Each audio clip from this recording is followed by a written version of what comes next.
Why did my grandmother's 1960s beauty routine get me a modeling contract? My grandma always said modern skincare was trash, and honestly, I used to roll my eyes every time she'd lecture me about it. She'd go on these rants about how girls today don't know how to take care of themselves properly, waving around her ancient glass jars and talking about real beauty secrets. But after my skin completely freaked out from trying every trendy product on TikTok, I was desperate. My face looked like a pepperoni pizza, and I had a job interview coming up. So I swallowed my pride and asked Grandma to teach me her exact routine from 1965. First thing she did was throw away every product I owned. Chemical garbage, she called it. Then she walked me through her process. Cold cream to remove makeup, actual cold cream from a jar. Then plain ivory soap and cold water. No face wash, just soap. The moisturizer was weird. She mixed petroleum jelly, baby oil, and rose water. She'd pat it on with her ring finger only, never rubbing. And she insisted on facial exercises. Puckering lips, raising eyebrows, making exaggerated expressions for 3 minutes every morning and night. But the weirdest part was the weekly mask. She'd mix oatmeal with honey and a raw egg white, then sit with it on for exactly 22 minutes while listening to old jazz records. When I asked why, she just said that's how long it took Frank Sinatra to sing her favorite songs. I felt ridiculous doing all this, but I committed to trying it for exactly 1 month. No cheating, no adding modern products, just grandma's routine from 60 years ago.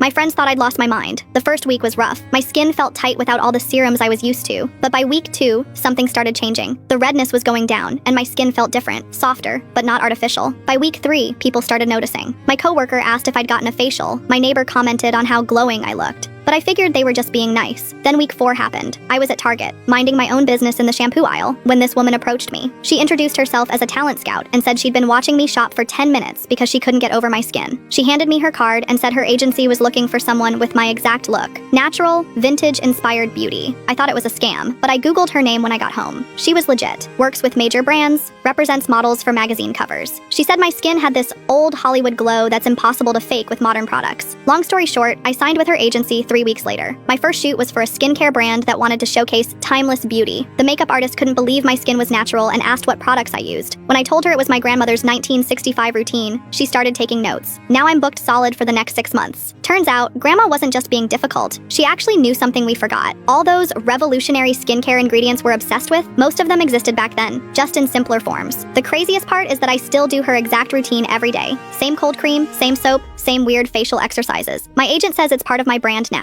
Magazines want to interview me about vintage beauty secrets, and skincare companies are trying to reverse engineer my grandmother's homemade moisturizer recipe. Grandma passed away 2 months after I got my first contract, but she got to see the magazine cover I shot for a major beauty brand. She just smiled and said, "I told you modern girls don't know anything about real beauty." The modeling world is obsessed with finding the next big thing, the newest trend, the latest breakthrough. But sometimes the secret isn't moving forward, it's looking back.